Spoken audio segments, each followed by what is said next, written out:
Hi, I'm Richard Sharp. I'm the co-founder of Challenger Operations. We believe that even in this changeable world, success is the only option. In this podcast series, we interview some absolute game changers that have pulled off the most extraordinary results all around the world in the most challenging of circumstances. This is the Challenger podcast series. Thanks for listening. Right, so episode 2 of the Challenger podcast, an old mate of mine, Aldo. Challenge is all about executing complex projects, complex strategies on behalf of the people, often in places where other people think we can't do it. Now, Aldo has lived probably 4 lives in his short, well, not even short anymore, you're sort of midlife now, aren't you, mate? But you've crammed more into your life than anyone I think I've met. I mean, some of the adventures you've been on, some of the things you've done, you're too humble to boast about, but it's pretty extraordinary. And this podcast series is all about exploring people like yourself that have served in the military, what they've taken across in the civil street, and how you approach these delivery tasks in places. And I'm not going to steal your thunder. I'm going to get you to talk about it because it's more interesting than me. But obviously, our last guest was a Royal Marine. I'm a Royal Marine. Rob's a Royal Marine. You were a Royal Marine. It's not always going to be Royal Marines, but at the moment, that's where we're starting from. It's a good place to start. Yeah, right. We'll start at the top, right? So it'd be interesting just to hear about how you got to the Corps, short synopsis of your time in the Corps. Yeah, so I am 43 now, which is weird because I've always been the youngest in all the groups of, in the Corps. I joined at 16, so I've always been that, that younger guy. Yeah. But I joined the Marines at 16, spent 10 years basically in the Marines, 40 Commando, 4-2 Commando, Camacho Group, recce, sniper, and then left in end of 2003. So that's very quickly. But like, as what I do now is I work in television and film. I provide safety, security, and general sort of help for people who are making film productions in remote, hostile, extreme locations. So that's kind of what I do now, what I did to start with. And as weird as it sounds, working in television and film is completely different to the Marines. It's actually very similar, where you have small groups of people working in extreme environments to tight deadlines, and often not glamorous in any way, shape or form. Yeah. But you didn't jump straight from the Corps to that, did you? No. So I kind of went offshore, went into the whole oil and gas circuit. Yeah. Where actually I picked up quite a lot of experience since I was doing rope access and non-destructive testing, inspection. So you pick up this whole other side of it, which is really how I got into doing what I'm doing now, is the safety side of it. Because, in a previous job, you're kind of running into danger, but for the rest of the world and the rest of general environments, you're kind of trying to protect or mitigate against it. And offshore is that, sort of environment, but times 10, that safety is above and beyond everything. So it's kind of, I spent quite a few years in the offshore oil and gas industry, learning basically sort of all the sort of the more boring sides to the job that I do. You've always struck me as a rule follower, mate. You're a stickler for safety. I mean, part of what I want to pick up on later is I saw I think it was a GQ article about you like last year or so, and they're like the real life action man, like who thing, like what a title. But actually, that implies a sort of a gung-ho-ness and just taking risk for the sake of taking risk. But actually, what you're doing is you're executing safely in really risky environments. Something I want to touch on, because that's a skill in itself. That's the outside view and headlines like that never help, because I'm not a risk taker. In fact, when I do go away on jobs with people who are risk takers, they're blown away by how not by the book, but people can't get injured or worse, killed on a shoot, right? It's just such a bad place to be. So what my job is to do is to go to an extreme, remote, hostile location, like an active volcano, like cave diving, like being out on foot patrol with anti-poaching units in South Africa or whatever it is, and then trying to mitigate as many of those hazards as possible. And so really, it all boils down to the risk assessment. And I think that's where in everyday life people makes such big mistakes in their perception of what a hazard is and the likelihood of it happening. Yeah. And that's, by making an error in judgment of getting in a car, not putting on a seatbelt, riding a motorbike without a helmet. Like these are like fundamental basics that why would I want to reduce my time on this planet of doing cool stuff by failing at the first hurdle of, and so if you've got 20 odd people inside a volcano and the walls are crumbling, you can mitigate against certain things, helmets, the right PPE kit, the right training, all that sort of stuff. Then some of it, the more objective hazards like rockfall, they happen anyway, but you've mitigated lots of other parts of that to make it as safe as you can. I love that you're just casually saying, when you got 20 people inside a volcano, like everyone listening to me, like, oh yeah, I remember that time I had 20 people inside of a volcano. Wait, what is that? What was that? What's that project? It was actually the first job that I did in television, was to get a film crew inside a volcano in Congo, in Eastern Congo, DRC. And so there's like a security element to it, because at the time, I've been in the same volcano 4 or 5 times now. Become like volcano guy, but you have the objective danger down there that it is quite a testing environment. Congo's a testing environment anyway. Politically, security wise, geographically, it's quite it's an interesting place. Then inside the volcano, biggest lava lake on Earth. Crumbling sides, taking all sorts of experience from, mountaineering, from rope access, from climbing, caving, any sort of these environments to then make it as safe as possible to film, actually, to collect lava samples inside the volcano. It's amazing. What I love is, and I think this is really a misconception, lots of people, I certainly get it when we talk to people about executing complex strategies in complex places. They think it's because we just accept the danger and we think it's there. And what I love is what you're describing here is actually this really methodical approach to taking away as many of the risks as possible, controlling what you can control. Yeah. So that then when the uncontrollables happen, you're in a better place to deal with them. It's like, and there's 2 points to this. In the Marines, we train hard, right? Same as any military, train hard, fight easy, so that when you get smashed from the left flank, even though that's my right hand, but when you get smashed, from the flank, and you've rehearsed this thing over and over and over again, and then when that, sidebar happens that you weren't expecting, that gives you that, they used to call it the Hamlet cigar moment, where you can step back and the condor moment, and you can have that like moment of time to like reflect on the situation, right? So there's that, but then also in, for example, the volcano, I know technically I can do it. I can get myself in there. I've never been inside a volcano at this point. I don't know all the issues with, for example, toxic gases, but I've done a lot of work with confined space offshore, and I understand the gas monitors, what the human body needs to survive, and the procedures that you put in place. So when the first time I got to the top of that volcano in particular, I've been on a load since, I was overwhelmed and blown away by how dangerous it felt. And I honestly had to take myself off. I had 10 or 15 crew with me, who are all experienced in doing those things. But there's nothing that can face you, sort of prepare you for when you stand there knowing that you have to go inside it. Right. And that is utterly terrifying, because nothing is solid, like all the walls are made of ash, But so to answer your question, I then step away from the situation, and then think, well, what are all the things that I can do? Because this is a new environment to me. I've literally got to the lip of it, been panicked by it, could easily bail out.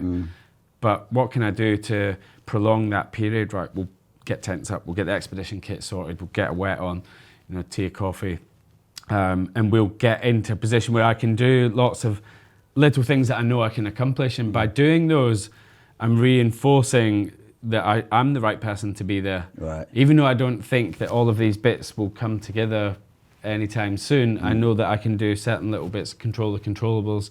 And really it's about having that bigger plan. You've done all the, the sort of planning and preparation before you get to that point, so that you can then deal with everything else that you weren't expecting, like a hailstorm, which I didn't even expect, thunder and lightning inside the volcano, which just turned it into, you know, probably one of the most deadly places on earth, because you like, it just starts to crumble.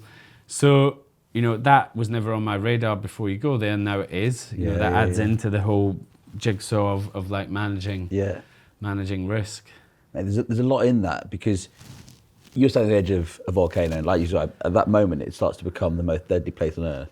You've got to grip yourself to make yourself go in that. But you could have walked away. And actually, had you walked away at that point, maybe your career would have gone a different way, but no one would have really known outside of that small circle. But you went through a sort of a set of behaviours that you've learned over life to get yourself in the position ready to go back in. Not many people are going to jump into a volcano, but lots of people face that kind of fear in different walks of life every day. Some people are scared of public speaking, right? Some people are scared of failing in front of their boss. You know, you can adopt those similar kind of behaviours. It's exactly transferable. Everything that we learned from military days, and from me doing now nearly 15 years of, you know, whether I'm working with narcos in jungles in South America, or whether I'm in a volcano, or whether I'm dealing with flash floods in a cave, you know, whatever those things are, we can always turn away from them, and more often than not, actually, no one would know. Very few people would know that happened to me. But I always think, you know, courage, you know, real courage is what you do when you think no one's watching. Right. And that. Real courage is, you know, to me, it's not about, you know, jumping out in front of a lava bomb to protect, you know, whoever, or jumping out in front of a bus to save a pram. You know, real courage is the courage to do, for me, you know, on the job, to do the right things in the right way, in the right, you know, it's tiny, it's like the small bits. But I often find that when something bad or catastrophic does happen, it's usually a collection of all these little things that I or someone else let slip, not usually one big thing. So what, sort of like compounding small errors, small lacks of judgment, compounding. Yeah, exactly. You know, a lack of judgment and, you know, mistakes. Everyone makes mistakes. I make them all the time. But if I'm compounding these mistakes over time in a hazardous environment, then that can have a catastrophic effect on the outcome of what we're doing or someone's life. I mean, you're often looking after some high-value people as well. You know, you're Steve Backshall's guy, and I know you've just taken Will Smith to Iceland. Our mate Foxy, you know, you're taking sort of high, they're well-known people. So if something bad happens to them, everyone's going to know about it, right? Yeah. And that must add another level of pressure, because it would be very public if something went wrong. Yeah, I mean, you know, in the industry that I work in, it's very much about going to somewhere amazing, beautiful, you know, adventurous, and making a film, TV production, something about it. It would be catastrophic, not just to me and the people involved with it, but the industry in general, if someone fell off a waterfall and died on a shoot. Like, that's, you know, that can't happen. Yeah. But, you know, that's not to say that the stuff we do isn't, you know, exciting and dangerous, but we then have to make it as safe as we possibly can. But it does add a level of complexity when you have, I don't know, Will Smith or Steve Backshall. In fact, anyone really, you know, when you're in the situation, actually, when you're on expedition and you're in these places, it doesn't matter their sort of level of net worth or importance. You know, every life is as valuable as the next life. You know, from our point of view, we have a much more holistic view of, you know, and often, you know, the person who's on camera isn't doing the hardest job. The person who's filming, running backwards down the waterfall, you know, they're having to do all their own rope stuff, and then film, and then make sure they don't drop 200 grand's worth of camera kit and lenses, you know, down a hole that they're never going to get it back. So there's always a lot of pressure at any point when you're doing these things. It's not just the ones that you know, that you think of straight away, like armed gunmen or lava bombs or people drowning in a, I don't know, flash flood. Yeah. Well, we first met, it was about 2 years ago. At the beginning of the pandemic, wasn't it? Yeah. I was running the disaster relief charity. You and Foxy came in to work with us as ambassadors, and we were in that old people's home. Do you remember? We were cleaning out the old people's home in Kent there, and you and I were sat in my tiny hotel grot because you hadn't sorted one out, and we were sharing a Domino's pizza one night, and like London was like a ghost town. It was. And you were spinning me an amazing bit about how you use the work you do in TV with a purpose as well. And you were talking to me about the tiger trade work. Yeah. And I mean, that was an incredible bit. I'll ask you to spin in a moment. But because, of course, without the military, I don't think you could have achieved that. Yeah. So I made a sort of undercover with lots of other people. You know, I should say that everything that I do also has a mega team of people that help on it. But effectively, what we did was try to uncover the illegal tiger trade, which for people who don't know is basically in Vietnam, tigers are bred, fattened up, killed, electrocuted or drowned and turned into like stock cubes, which is then shaved into your drink so you can drink that. And then in China, they're basically skinned, gralicht, so all the insides out, and then steeped in a vat of wine. And so you have wine or tiger bone glue, and so it was to uncover this, you know, the traffickers, the trail of it, and to tell that story. But for sure, you know, without my military background, so you have, you know, I work with journalists, and they are very much like, they go against everything that we've all been taught about, you know, dangerous situations. As you know, we've all worked with journalists, and they almost risk everything, some of them do, to get that story. And coming from my background, you know, it's much more about like stepping back from that and getting out of that situation.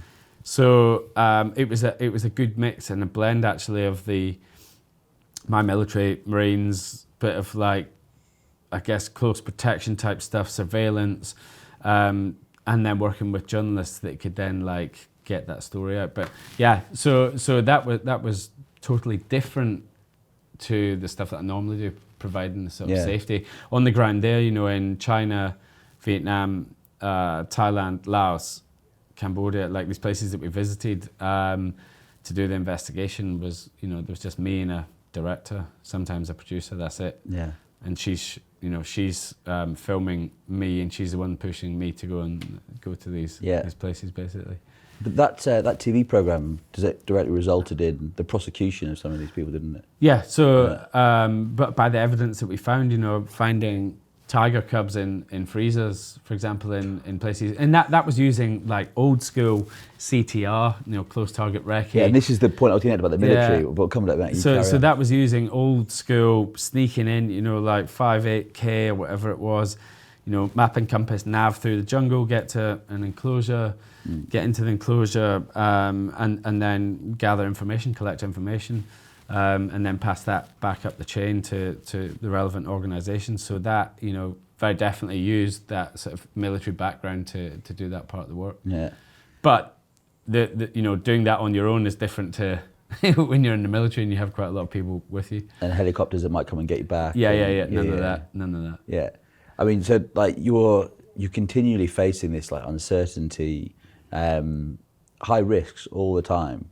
This is what I meant at the beginning. Like you've crammed so much into this life, but you like you said, you want to keep staying on this planet to do more cool shit. Yeah, I mean, to me, you know, like actually, you know, I'm probably not taking loads of risks. I don't know how it fares, like, because that's what I do and that's what I've always done. But we know lots of people, you know, that are doing lots of much more dangerous things.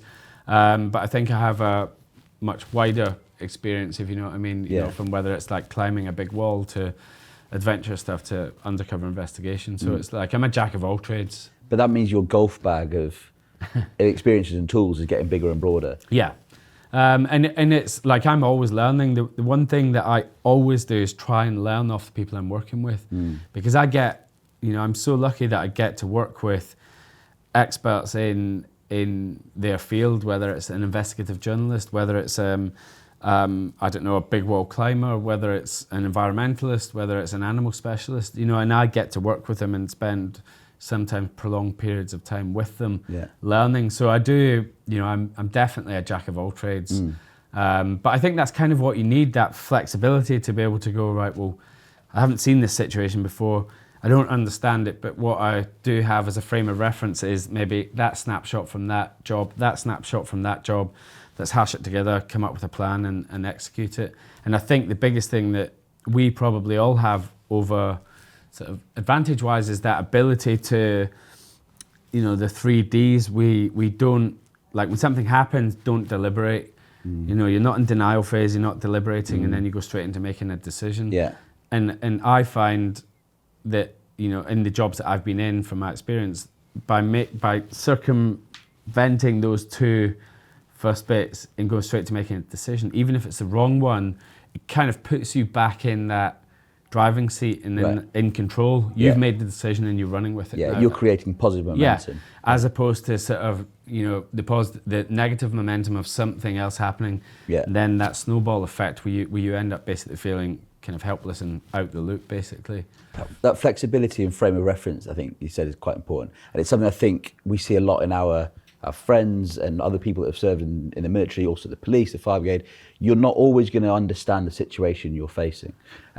We see it a lot with our clients. Like we're not going to understand the situation we're facing, but because of our previous backgrounds, like you're describing, all of these things that you've done and overcome, it was also your first time in doing them. Yeah. You build confidence, but you also understand that you can be quite flexible and you can find some kind of similar situation where you've done this and it works. So you back yourself to make those decisions, to start driving that momentum instead of just sitting there and looking around and waiting for someone else to make that decision. For someone else to do it. And it's, I kind of always have the, underlying sort of adage in the back of my head about, like, if you don't have a plan, you'll become part of someone else's. And, that's, for me, that's key, and I am the someone else, because when I'm working, most people aren't thinking about, like we would be thinking about, the sort of bigger picture.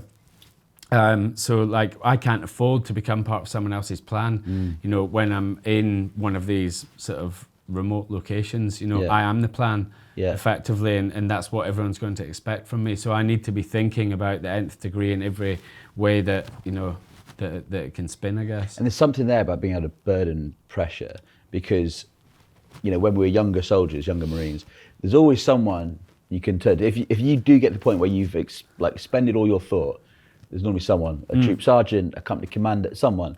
But actually, you find yourself in a position where actually when it all goes wrong, all those eyes are going to look into you then. And I heard Dan Carter say on a podcast a couple of weeks ago that pressure is a privilege. And he spent a life dealing with pressure. Like, what's that like when actually you are, in those situations, you are the one that everyone is going to turn and look to? It's a lot of pressure. Yeah. And sometimes, like in the volcano when things happen, like when it erupted, I was in there when it started erupting. I nearly got sort of smashed by quite a lot of lava. It would have been a miserable way to go, but but like when things like that are happening, it's often, you're in the moment, you're making decisions. Fox and I are doing narco stuff where, we're both, Fox is very good at it, and, that sort of awareness, situational awareness, you're making decisions, you're getting through it, you're out, you're on the other side of it. It's when you start to replay it that you're like, that was a bad decision, or like, how did we get there? How did we escape that? How did we manage to get out of that? Which then, I guess, builds, if you're able to be self-aware enough to be able to understand that you potentially made a mistake or that you made it, the right decision, then you can build on that experience. But it's like the pressure of that is, you've been in the same situation before where all eyes are looking at you. Kind of almost in a way, sometimes you don't need to do a lot. You just need to, hold fast, as the old Navy term says, is just hold fast and stick to your guns. Stick to your lane as well. Stick to what you can definitely. Like if it came to wild animal stuff and I'm away with Steve Backshot, like that will be, he will handle that because that's his thing, and I'm not going to even begin to be able to work out like what movements a bear's making. Is it friendly? Is it not friendly? But very definitely when all eyes are on you, I think it's much more about that confidence. What's the old sort of thing about leaders and management? It's much more like when the shit hits the fan, then people look at real leaders to then make the decisions as opposed to self-appointed or appointed managers. And you see that we see that a lot. It doesn't even have to be a hard situation. If someone's just wet and cold, then then they can pretty much stop working. Yeah. And we've all seen that. And It's usually me. Yeah, leadership isn't something that gets given to you a title. Often you find that it's not the most senior person in the structure that is the best leader in those circumstances. Yeah. The bit you said about you and Steve was interesting, and you said staying in your lane. There's a bit about trust there, isn't there? It's about understanding your part in the plan. Yeah. And everyone else understanding their parts in the plan. There's alignment behind what you're trying to achieve. But there's also, you've got to be a lot of trust then, isn't there? Because if you're not trusting them to do that part of it, like the Bears, then that's when people start to creep. So it's really important in how you build those teams, surely. I think like building teams is one of the, it's one of the things we spend most amount of time on. I've been sort of building teams for expeditions for years, and sometimes, more often than not, actually, you might take people that are harder workers, less skilled, more fun to be around. When shit hits the fan, then they're good operators, than someone who is a very specific technical expert in that thing. Because that can be more of a hindrance than a help, if that makes sense. Definitely. A lot of sports teams went down the line of better people make better rugby players, and Rob and I always say cool shit with cool people, because culturally it's more important to be working with people you can really trust and get into it with, and have difficult conversations, have a laugh with. That's more important than the deep expertise, I think. And have tough conversations with, because when things like that happen wherever you are in the world, it's usually quite high stakes. Right. It's not just the fact that your latte's got oat milk in it, and instead of which I fucking hate, by the way.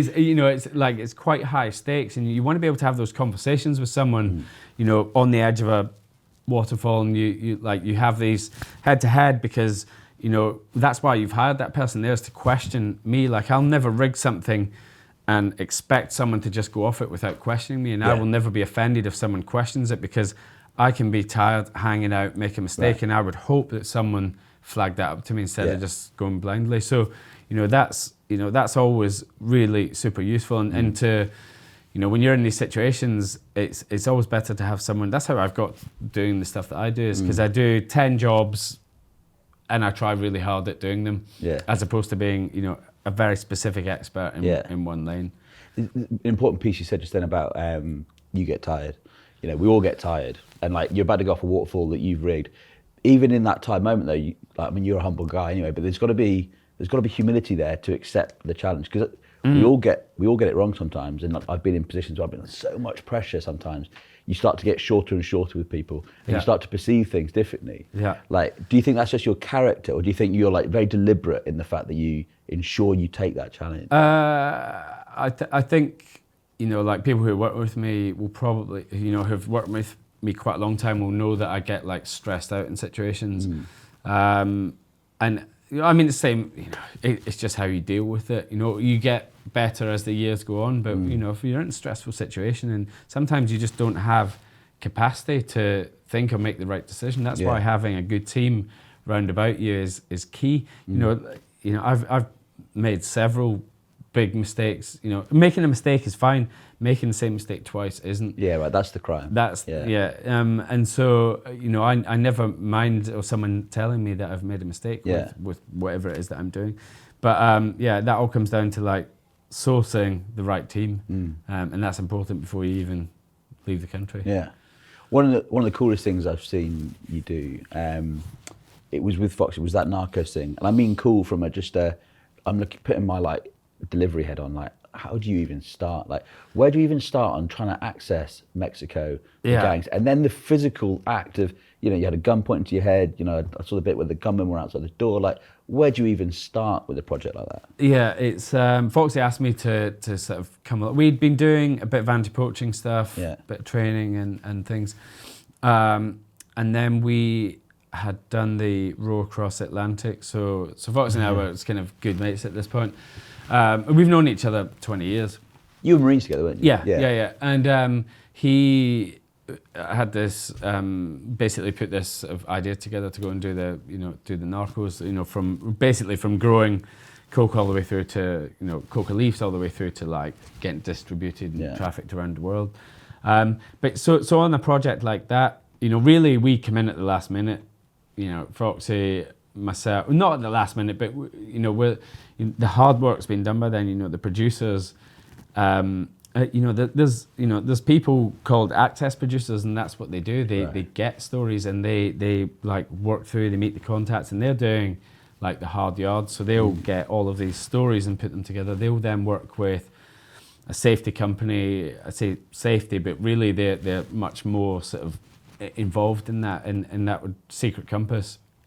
Tom Bodkin and the team there. Yeah, I know this Secret Compass team. Yeah, and they they have, he's ex para, so they have all that military experience, but then they have on top of that all of the TV, working with fixers, John knows, and so Foxy and I and the production company and Secret Compass all basically work together to come up with these sequences and how safe they are, which is a funny word to use, but sometimes what you think is unsafe is actually going to be the safest thing there, because you're with the bad guys, they know you're there. Right. The unsafe thing might be that we're then doing a piece with the cops or the drug enforcement. Right.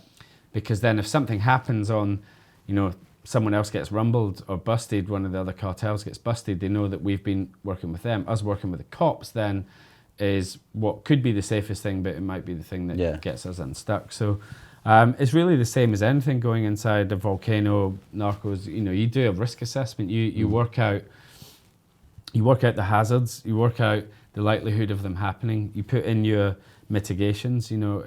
Foxy having a conversation about, is it fine to be bagged in the back of a vehicle for 5 minutes? Yes, probably. Is it fine to be bagged in the back of a vehicle for half an hour? Then the conversation with Secret Compass and the production company and the channel then becomes much more like, we're not happy to take on that risk. So really it's a collaboration to get to that point. When you get there to do that, then it's the same as what I was saying about the tigers. It is inherently dangerous. Dealing with people with weapons, dealing with people with weapons and drugs, dealing with people with weapons, drugs and ego is then a very dangerous combination. So, what you do is you mitigate everything as much as you can, and then on something like that, there's a chunk of luck, which no one wants to say, but really there is, because things can turn quite nasty quite quickly, and it doesn't take much to go flash to bang, basically. 2 bits. I mean, the more you take certain parts out of the way, though, the less you're relying on luck. Yeah. If you're relying on luck for all of it, you're going to come unstuck. But exactly. you're being really methodical in dealing with everything you can deal with. So then you're waiting on luck on. It's like I did. I was doing a climbing thing on a big wall out in Oman a couple of years ago, and I remember, we've done as much as we've done to make it safe. I remember having my head in a bag, like a big whole bag, sorting stuff out. Moved over to do something else, and like a boulder that size fell into the bag. Like that would have taken my head clean off. So that is. So your head's quite large. Maybe. Yeah, I mean, lucky it missed it. but that would have killed me. So I've mitigated all these other things, and then you have, what do you call it, objective danger, which rockfall is one of those things that you can be unlucky and you can be taken out by it. Fox and I, after we did all of the 3 months of narco filming, which was it was pretty stressful. We did Colombia, Peru, and Mexico, and it was probably one of the most stressful things that I've done. Fox would probably say the same. In a different way, that an environment is stressful, like rowing the Atlantic, and you have a capsize, and it's horrendous, and bad things could happen, did happen, but you can work through it. With people in a hostile environment like that, I always find it's much harder to judge, harder to deal with, more like a more deeper feeling of like being in the shit. Yeah. But so we finished that, and then we go out for lunch one day. Fixer pulls out in front of a car, and the driver of the car had a shop front roller on the top of it, and he slammed his brakes on, that came off. Came in the back window, took all the headrests off up to almost to taking my head clean off, but doesn't, that's luck, right? Yeah, right. That's luck. That's luck. Yeah, and the three of us are all still standing here because there's been elements of luck in our life at times. But like you say, that's what doing risk assessment is. In the most fundamental, basic parts is like, I want to go to this place which is quite hazardous, and these are all the things that can go wrong. But out of those 10 things, I can mitigate against 8 of them. Right. So if it's poisonous gas, for example, I know that I can then take a breathing apparatus. It's easy for me to say. A breathing apparatus set with me, and so if the gas alarm goes off, I can stick that on, and I can breathe fresh air, and I can get out of that thing. Right. So I've mitigated one of those 10 things, and then 2 of them you might not be able to do anything about. That might just be the objective danger that happens with that area, and you can't mitigate against it. Then it comes down to, well, do we go there? Like, do we do that thing? Do we accept that piece? Do we accept that risk? Yeah. What I love about your thinking, and I want to sort of pull a thread out on, is because anyone listening to this has probably seen a risk assessment at some point in their life, and they'll be scoring corporate risks, 5x5 matrices, and probability versus impact, all that kind of stuff. They'll be doing it. But I think often people look at the risk on its surface layer.